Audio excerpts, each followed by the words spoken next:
Coming up in this Life is Strange Double Exposure Reveal Livestream.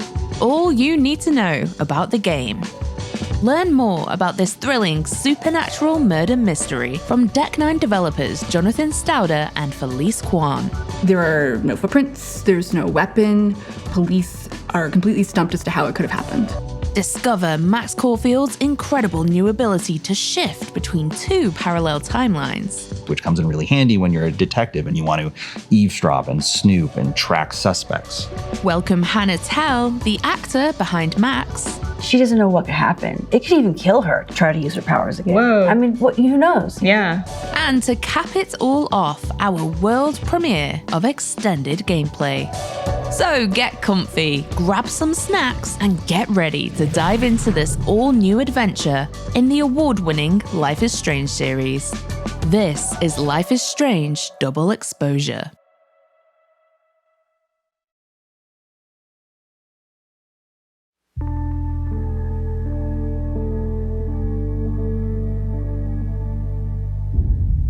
It's been 3 years since the release of Life is Strange True Colors.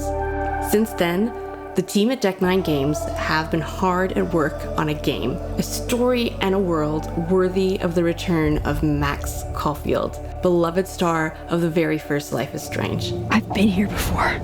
We knew that this had to be something special.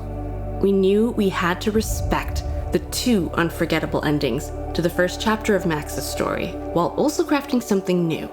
Something fresh that echoed and acknowledged Max's past challenges, even as it moved her personal story forward. Welcoming in new players from the very beginning, while giving fans the story they didn't know they wanted. The team have been collaborating, along with our partners at Square Enix External Studios, to bring Max and Caledon University to vivid life. And we couldn't have done it without Hannah Telle and the rest of our stunning cast, whose performances elevate and bring nuance to every moment of our story. Together, we've built for you a supernatural murder mystery. What is this? Packed full of twists, intrigue, and heart that still delivers on every aspect of Life is Strange's DNA. Meaningful emotional choices driven by your connection to other characters. A diverse and complex cast that reflects the world around us in all its joy, sorrow, and anxiety.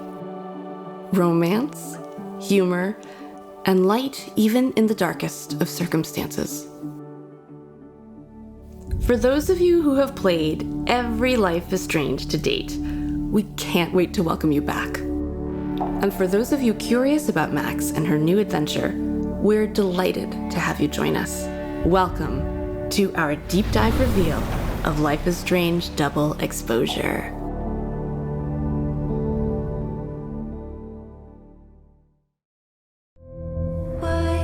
I swore I'd never use my power again. But 2 nights ago,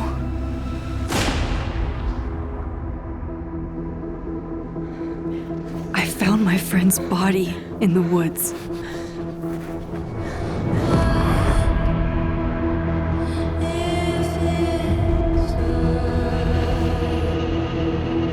I don't know who I can trust, or who trusts me. But my friend Safi is dead. So why can I still hear her voice? Focusing my power, I somehow shifted into a parallel timeline. Here, Safi is still alive, but danger stalks our every step. And only I can investigate both realities. Hang on. Parallel world? It's the same as this one, except you're dead. I can still save Safi. If I can solve and prevent the same murder across 2 timelines.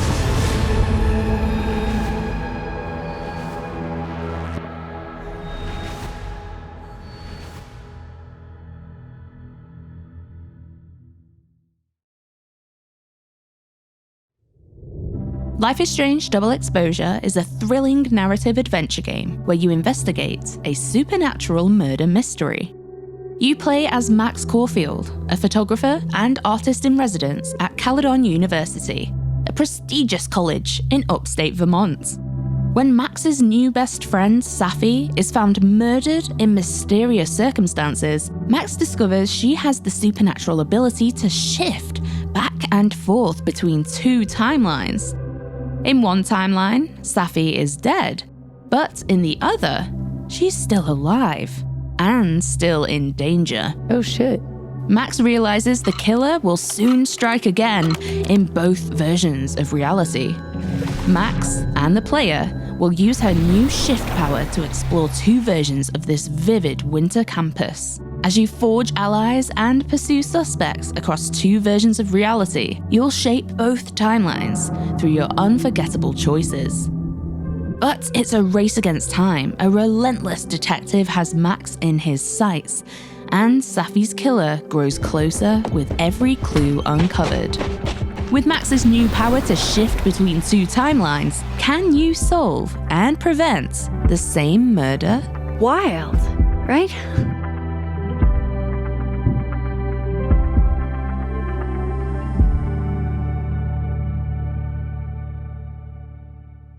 Murder mysteries, a narrative genre full of thrilling stories and intense action, scattered with red herrings and the inevitable climactic twist.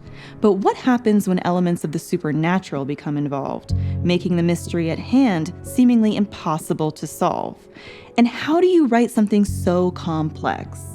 I'm chatting with game director Jonathan Stouter and narrative director Felice Kwan to learn how they crafted Life is Strange Double Exposure's supernatural murder mystery. Jonathan and Felice, it is so wonderful to be here with you. How does it feel now that you can finally talk about Life is Strange Double Exposure? It's definitely been exciting to finally get to talk about what Tech9's been working on these past few years, and we get to talk more about the game today. We are excited for fan theories about what's going on in the trailer. Oh, we're gonna have a lot of theories. Trust me, because a mystery is afoot, right? Mm-hmm. And that is the core premise of the game? Right. But not just a murder mystery, it's a supernatural murder mystery. What initially starts as a whodunit in terms of the crime very quickly becomes a how could this have even happened? How is this even possible sort of crime? And then you, as the player, as Max, are uniquely suited to use your time powers to solve this crime. Oh, can you tell me about Max, who she is and why she has time powers? Right, so Max Caulfield, famous photographer, artist in residence at Caledon University, which is the setting of our game. She's come to Caledon University to start afresh, to build a life that's separate from a past that she doesn't really want to think about anymore. But unfortunately for her, this mystery lands in her lap. So Felice, can you set the scene for us? Because we've got mysterious pasts at play, but then also this is a very unusual murder mystery, right? Right. So it is almost holiday break, dead of winter. Max walks up a hill and finds her friend Safi dead in the snow, seconds after seeing Safi talking on the phone. There are no footprints, there's no weapon. Police are completely stumped as to how it could have happened. So there's not really any evidence or leads to go by. How do you solve a murder mystery like this? What tools might you have? Luckily, Max unlocks a supernatural ability. She is able to shift from the current timeline into a parallel timeline where her friend Safi is alive. And fans of the first game will recognize this as kind of an evolution of her rewind power. And why exactly that has happened is at the heart of the story. What the hell was that? So my understanding is there are two timelines at play here, one in which Safi is still alive, and the other, she's been murdered. If I'm Max, why don't I just stay in the timeline where she's still alive? Because Max will very quickly discover the killer is still at large in the timeline where Safi is alive. And so, using her new supernatural abilities, Max will have to both solve and prevent the same crime across two timelines. So we're dealing with two timelines and a race against time to stop a killer before they kill again. This seems like it was very complicated to write. It was really complicated. It was also very interesting because Max meets essentially two versions of every person that she's investigating, two versions of the environment, and these will both differ in ways that are significant because of Safi's death. It is also kind of bittersweet because even the people that Max is growing closer to, like Moses, there's two versions of him as well, and she needs to navigate that. Can you tell us a bit more about Moses? Yeah. So Moses is Safi's best friend, and he's an astrophysicist at this college. And because of his science background, he might be the only person who can help Max understand what's going on with her powers. And the two of them grow closer through this investigation. But Max has to wrestle with if she's ready to open up and tell someone about her powers for the first time in years. Now, Jonathan, I can imagine that the multiple timelines also really lends itself to some interesting gameplay. What can we expect? Well, so Max's ability to shift between the two timelines open up a whole slew of new gameplay possibilities for us. And so Max will be navigating between different versions of the same space impacted by Safi's death, and she'll be able to use these powers to circumnavigate puzzles, discover clues about suspects she might not otherwise have access to, in addition to navigating these different relationships in each space. Oh, so like maybe in one timeline, a door is closed, in another, it's been unlocked, but it sort of depends on how you play the game, right? Right. Or Max can make sure that it is unlocked. Oh, now we're learning. I'm going to write this down in advance. And you mentioned earlier that this is described as a quote unquote impossible murder that only Max can solve. Why is that? Because Max can talk to the murder victim. She's the only person who can do that, and it's her relationship with Safi that's the key to solving it. Safi's alive. Max, are you okay? It kind of seems like you're on drugs. Huh? Oh. No, I'm just really happy you're here with me. And your mom. So, drugs then. So let's talk about Max's incredible new ability to bend time. Give us the lowdown on that. Right. So Max has the ability to tear the fabric between these two timelines and instantaneously travel between them. We call it shifting. That's a lot of responsibility, and that's a lot of power. Where does it come from? Because we know Max to have had powers in the past, right? Yeah, she actually does not have her rewind powers anymore. She has not used it because of the trauma associated with it and fear of what might happen. And so when Safi is murdered, she can't rewind. It's like losing fluency in a language. But she does care enough about Safi that she's willing to use the new version of her power, the shifting, to try to help her friend. But why that has happened is Max doesn't know. It's kind of at the heart of the story. So is Max kind of thrown by having this new power, or is she sort of old hat at this? She's like, yeah, I've just got another power, pile it on. She definitely at first, she needs to use the power to investigate how the power works before she can even start to investigate the murder. So right off the bat, she is concerned, is this some version of rewind? Have I gone back in time? She doesn't know. And so she starts traversing the timelines, pulsing and listening in on folks across the veil and deducing how her power works. Okay, so this pulse power, is that the thing that she does where it's kind of like an aura coming out of her fingertips and she can, goes up. What's that? Right, so Max can extend her supernatural senses to detect where the veil is weakest between the two timelines, the spots where she can shift. And in doing that, she can also grab a glimpse of other people, key objects across the timeline without having to shift, which comes in really handy when you're a detective and you want to eavesdrop and snoop and track suspects. So when she uses the pulse, she kind of like takes this glimpse into the two timelines, can make an assessment and then choose which one to shift into. How does the shift work? Right, so when Max has identified one of these weak points between the timelines, we call them shift spots, she can use the shifting ability to instantaneously travel to the other timeline. So in a flash, she is instantaneously transported to the opposite version of the environment, different non-playable characters around, and so she's able to use that to traverse puzzles, circumnavigate locked doors, suspects that won't talk to her in one timeline but will in another. Oh, so like, is it apparent to the player, yeah, I'm in this timeline where Safi's still alive, or I'm in this one where Safi's dead? Like, how will I know I like confuse myself playing this. Does Max get confused? She does. She absolutely does get confused. And along the way, she has to learn what's different between the two timelines along with the player.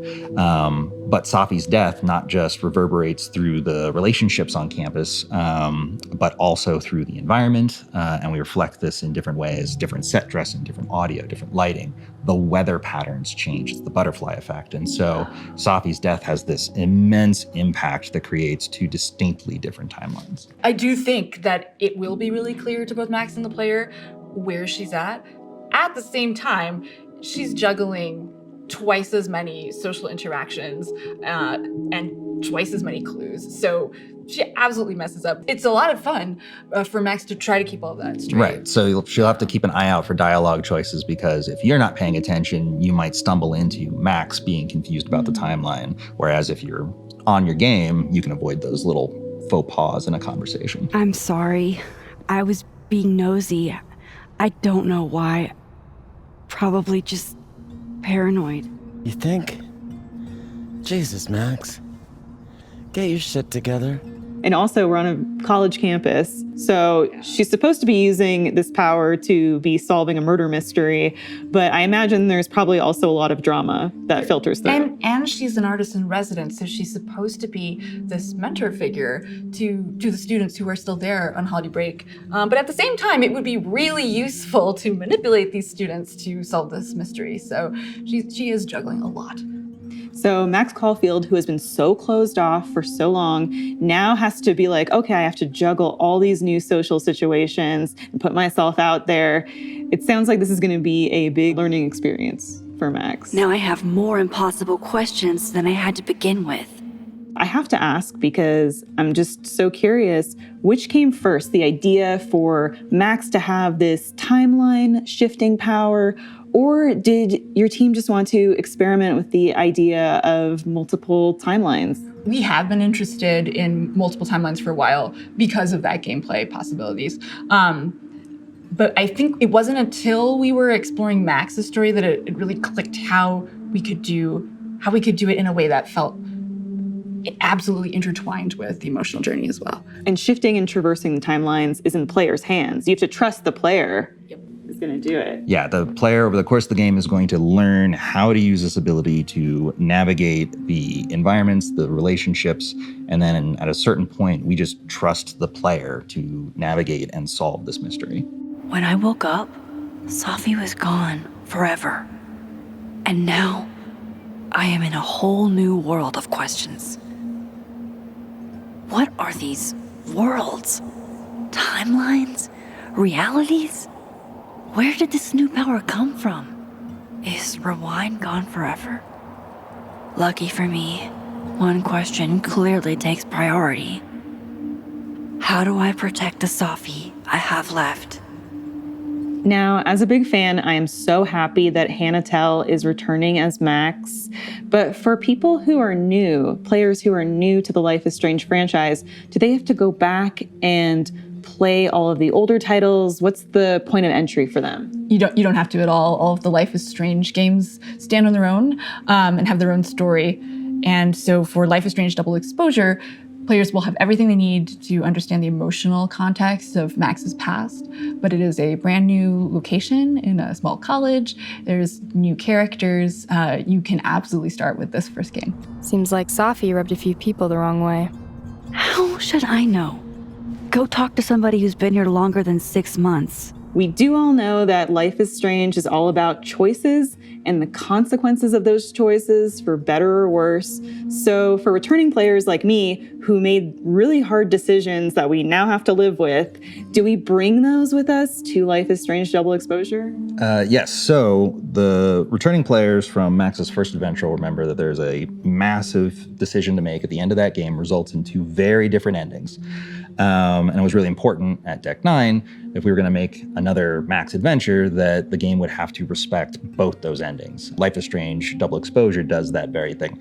There's no canon ending in our book to the first game. Double Exposure will respect both endings in Max's thoughts, her journal, her SMS, her interactions with other characters, what she opts to reveal about her past to her new friends.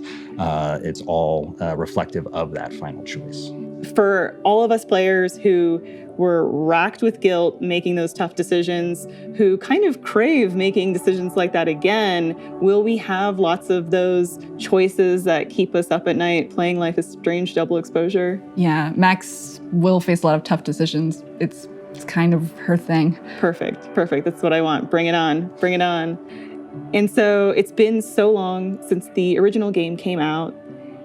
For players who maybe don't have the original console that they played on, or let alone the save file from their Life is Strange 1 game, how will they import their previous choices?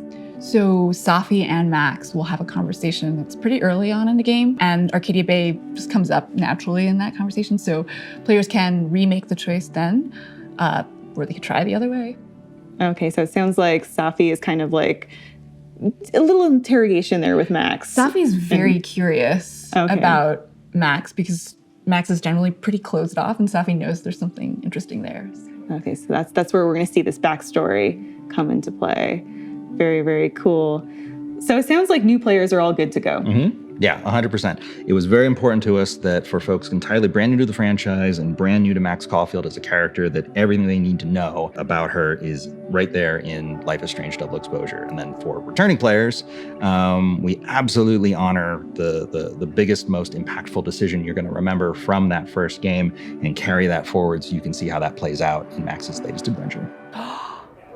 Is this about the blue-haired girl whose picture you keep in your wallet? Wait, you snooped in my wallet? Stop deflecting. The girl with the blue hair. What's the deal with you two?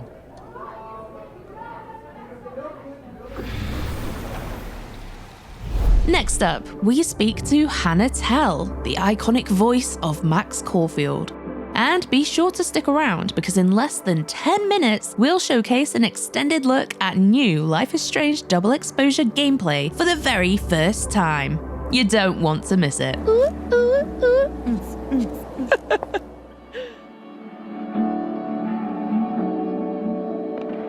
I'm Hannah Telle, and I play Max Caulfield in Life is Strange Double Exposure.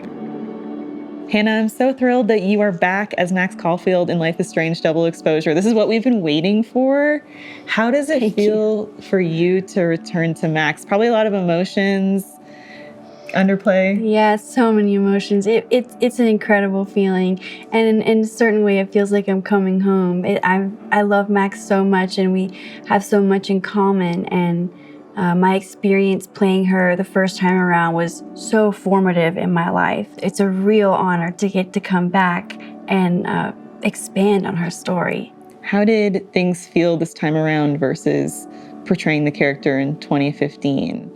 Well, she's grown up so much. She was in high school in the first game, and now she's, out of her college years. She has a somewhat prestigious position as an artist in residence at this amazing university. And she has this whole amazing future ahead of her in terms of her artist career as a photographer.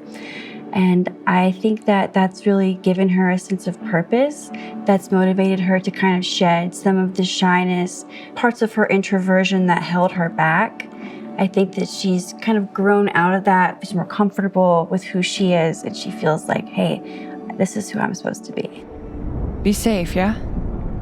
When am I not? She's been suppressing her powers while on the road. And now she's this artist in residence at Caledon in Vermont. Does she still feel like she needs to suppress them, or why did she feel like she needed to suppress them? Well, the powers resulted in ultimate devastation in her life and everyone's life around her, and even like the space-time continuum with the weather-related phenomenons that were taking place because of her using this power. So she feels like this is like a deadly weapon. It's not something that she's gonna ever wanna use again. And also it really sets her apart from having a normal life and having normal relationships with people. So I think she's put that away very confidently. And is very hesitant about ever tapping back into that side of herself again. She doesn't know what could happen. It could even kill her to try to use her powers again. Whoa. I mean, who knows? Yeah. We've caught up with who Max Caulfield is now. What has she been doing in the time between the events of Arcadia Bay to now? Well, she's been on the road. She doesn't feel comfortable in any one place. And she's living like a nomadic lifestyle, taking photographs of abandoned, lonely spaces. For some reason, anything that's desolate or stark and intense really draws her eye. And she likes to photograph that. And she's made a bit of a name for herself by photographing these types of images. And she searches for them and stays in hotels and hangs out in local watering holes and just kind of absorbs the slice of life of each little town that she's been in. And now she's in a new environment with all new people and a new job responsibility. And new powers too, and right? New powers. Can you talk about that a little bit? Because fans of the original game, we love the rewind power. We were turning back time, but now time is moving in a different direction. Exactly. Right? Well, as Max has evolved, her powers have evolved. She didn't use that power for a really long time, understandably, because it created so much devastation. And so it atrophied and it adapted into something different. What if I told you there's this other timeline where Safi is alive and I can travel between this timeline and that one? So she has this supernatural ability to move between the timelines, see the timeline where Safi is still alive, Yes. go into the one where she's dead, talk to people. Yes, exactly. She has a unique position to figure out what's really going on in this terrible situation of Safi's death. So I know you're a true crime fan. So when you Yeah. got the call of, hey, we want you to come back and play Max and solve this mystery, where were you? What was going through your head when you finally learned the news? Well, I was still in school. I was studying neuroscience. I was trying to prepare to take calculus, but I had to have 2 different tutors. It was a horrible situation. 2 timelines, 2 tutors. 2 timelines, 2 tutors, 1 mystery, 1 failing grade. But I got the call, and it was just like such an amazing rescue from my math phobia. And it was the producer and the performance director telling me, and I just sobbed into the phone. Well, 1 out of 2 ain't bad. As you can probably tell, the fan base, myself included, have a very personal relationship with Max. How does it feel for you personally knowing the impact that you've made on fans and the community? It's just unbelievable to be playing a part that resonated with someone, so many people. It makes me feel so validated and so honored and so grateful. There are so many fans of this game that have created this really loving community where they share their art and they pour their time and energy into creating gorgeous artwork or really intricate creative cosplays. Got tattoos? Tattoos. It's etched on their skin permanently because the game changed them, and the game changed me too. So I feel very connected to them, and it moves me to tears all the time. Let's thrash, Chakra Bra. Okay, let's pretend you said something normal, but basically that. And it's not often that an actor gets to reprise a character. Was that something that you, from a physical perspective, from a performance perspective, had to take into account? Because, back in 2015, you were portraying a teenage Max versus Life is Strange Double Exposure was an adult Max. Did you have to change your voice or pitch? Yes, well, my voice kind of stayed the same, but Max's voice matured and got a bit more deeper and more grounded in its tone, and her posture became a bit more sure of herself and tall and standing to her full height and taking up space and being comfortable with that. And so I had to, adjust everything about my body to try to convey her growth.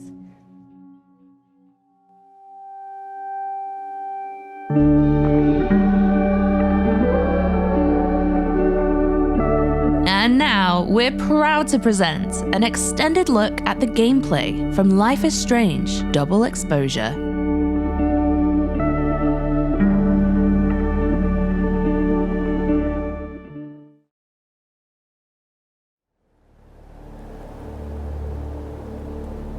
give me the Cliff Notes version of what we're actually here to see.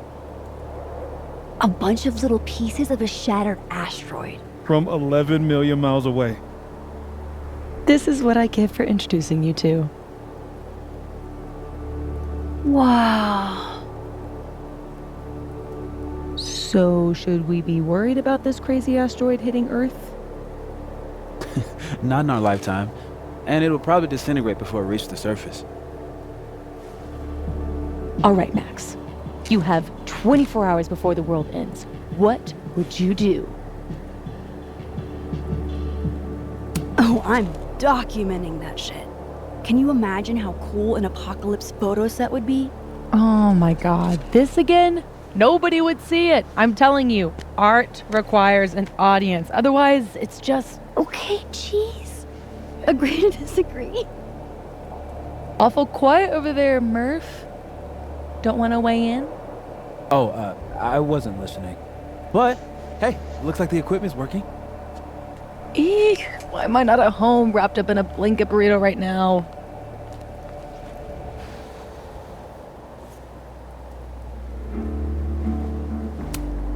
I don't know. Me and Moses out in town without you? Think of the wild times you would have missed.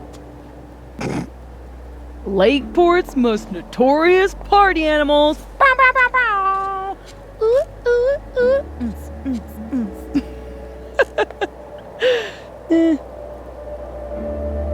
Oh, I brought cups. Figured that was better than passing the bottle around.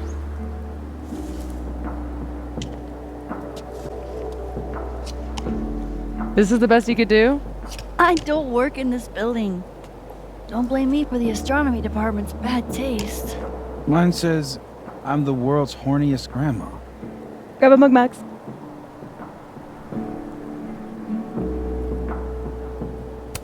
Well, 1 out of 2 ain't bad.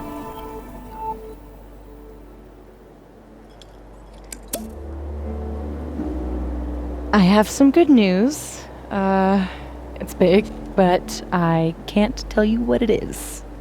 You can't tell us you have good news and then... I don't want to say anything else until everything is finalized. Mysterious. Well, whatever we're celebrating, I think it calls for a selfie. Oh, I just got this camera and I want to get some good use out of it. What should we say? Damn, I think I have hypothermia. Moses has hypothermia. I've got incoming. I'm gonna, do my thing.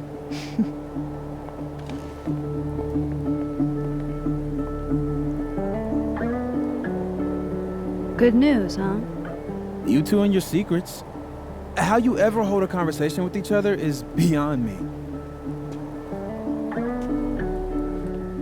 I'm dying to know what Safi's good news is. Maybe I can somehow convince her to spill.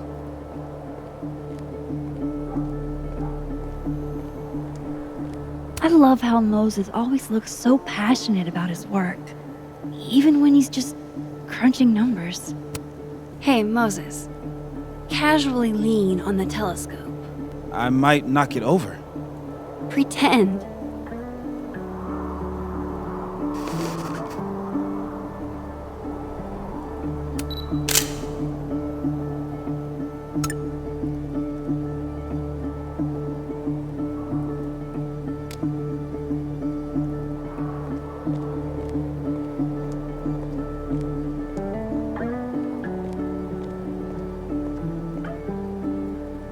Hey, Safi.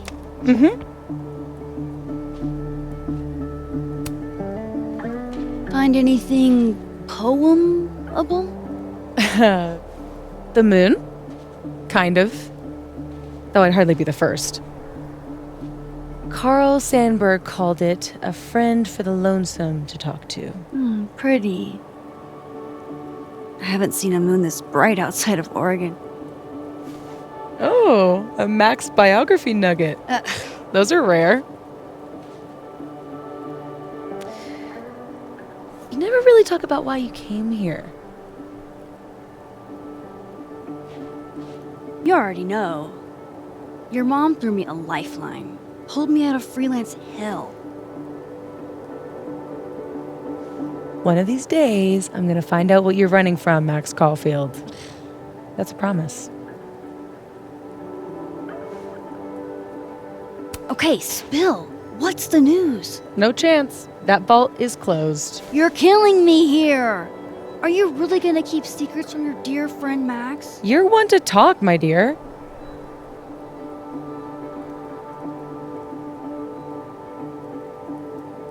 Okay, I'll leave you to your muse.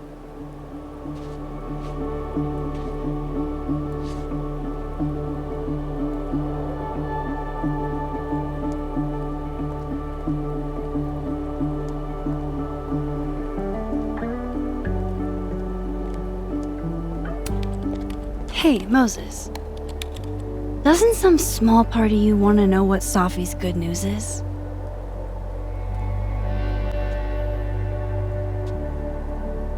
All right. I think I have an idea. But once we go down this road, we can't turn back. Okay. Give this to Safi, if you can. You'll probably have to trick her into taking it or plant it on her. Like a prank? No. This has rules. So it's more of a game. Whoever holds the bottle cap has to do whatever you say. Well, within reason. Moses, I have literally never wanted to play a game more in my entire life. You say that now, but Safi has a very loose definition of within reason. And she'll come for you next.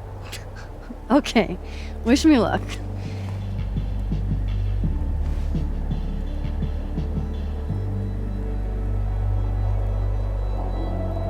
Okay, how am I going to plant this on Safi?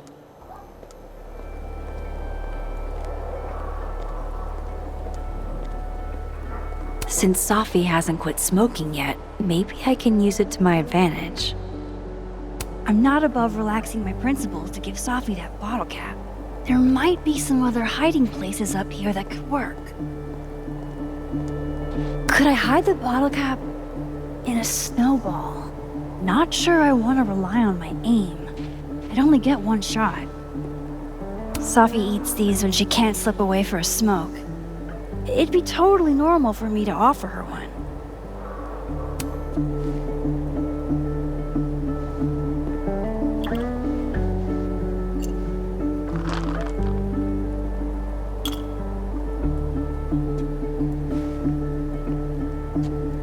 Now I've just got to deliver this to Safi. Hey, Safi. Want a piece of candy? There's a few left. Oh, twist my arm. Shit. It's a conspiracy. Come on, Max. Surely you, of all people, would let a girl have her secrets. And violate the sacred covenant of the bottle cap? Never. You know I'm going to get you back for this, right? Less thready, more talky. Okay. So, well, I've been shopping around a bunch of my poetry, right? Like, as a collection. And a publisher made an offer. For real? Oh my god, Safi! That's incredible! Congratulations! Thank you. Nothing signed or anything yet, so I want to keep it under wraps until all the paperwork gets signed. Understood. Your secret is safe with me. Oh. Oh, shit. Hello? This is Safi? Yes, this is Safia Llewellyn Fayyad speaking. Be right back.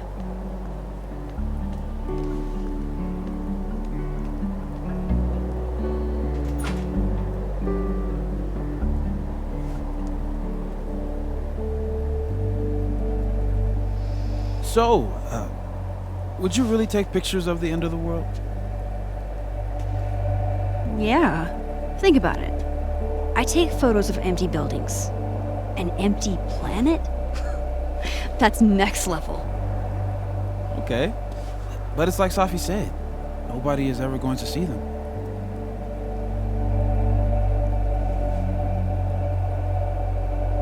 Sure, but who cares?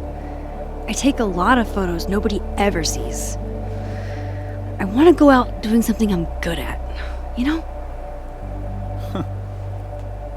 Oh, what? No, nothing. Just didn't take you as a it's the journey, not the destination type. I mean, I guess I'm not. It's more like sometimes you reach the destination alone. And that's okay. Look at that. What a tale.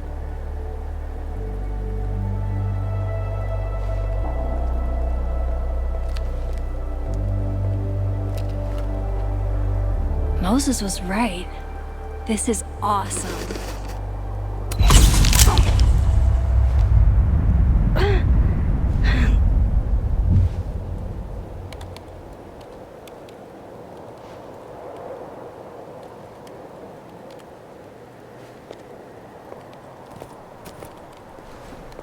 Are you okay? Yeah, all good. Just dizzy. Maybe the champagne. Think I'm gonna take off, get some rest. I can give you a ride if you wait a few minutes. No, that's okay. I think a walk will clear my head. Think so.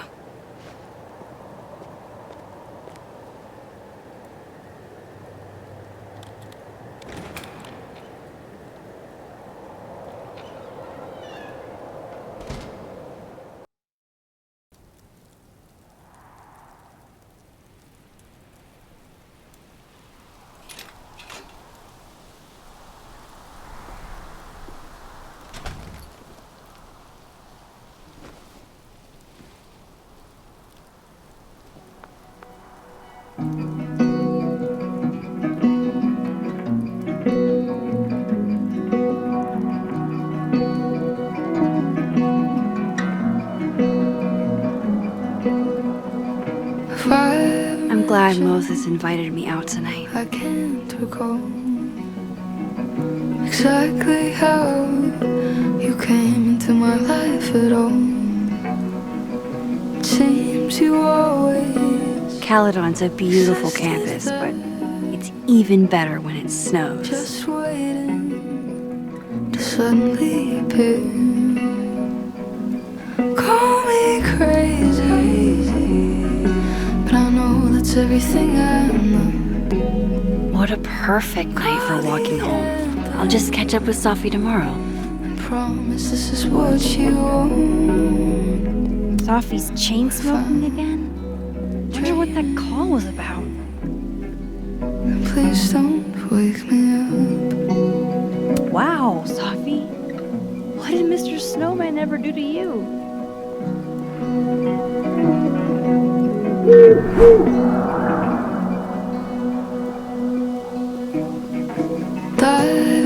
Now I know who's been leaving all that squirrel gore around campus. I'd swim an ocean and swim whole seas. It'd make no difference how far I'd go, 'cause I'd find you. Don't get to take a shot like this every day. Wow. You're really watching me, aren't you?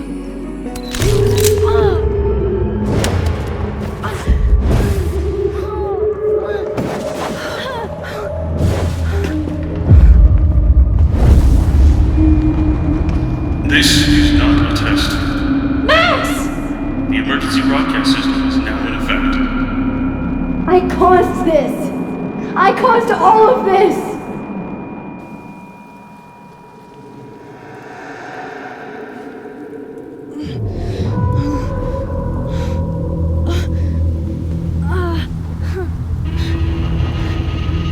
Max?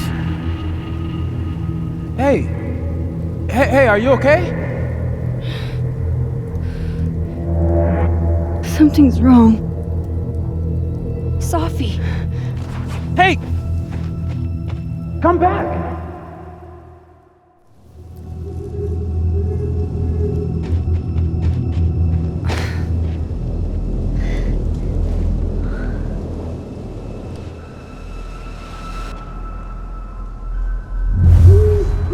There's Sophie. She seems okay.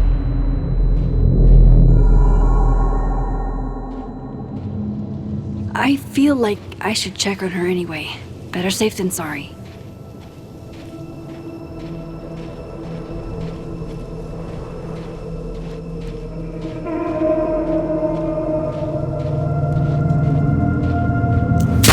Shit! Sophie, hang on!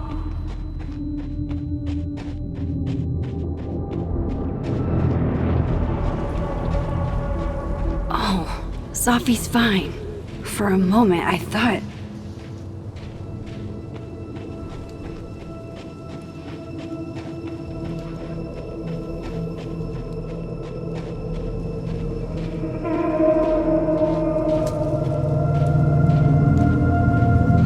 Sophie?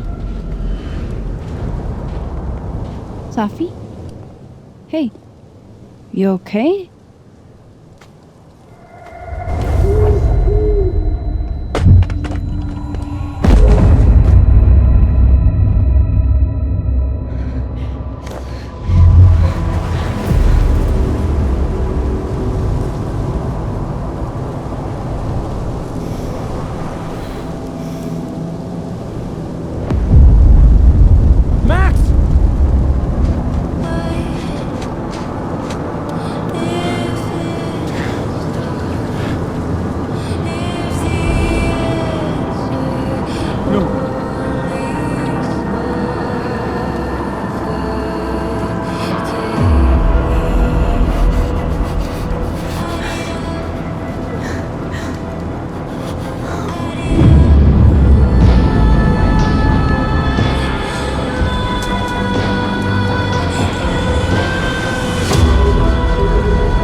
Thanks for tuning in to our Life is Strange Double Exposure Reveal show.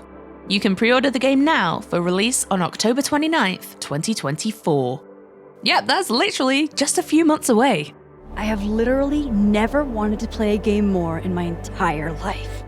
Pre-order the Ultimate Edition to get advance access to the first 2 chapters on October 15th, 2 whole weeks before release date.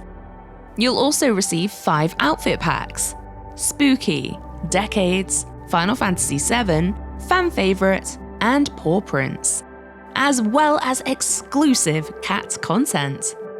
Follow us on all social media at Life is Strange Game for the latest updates, and we'll see you again soon.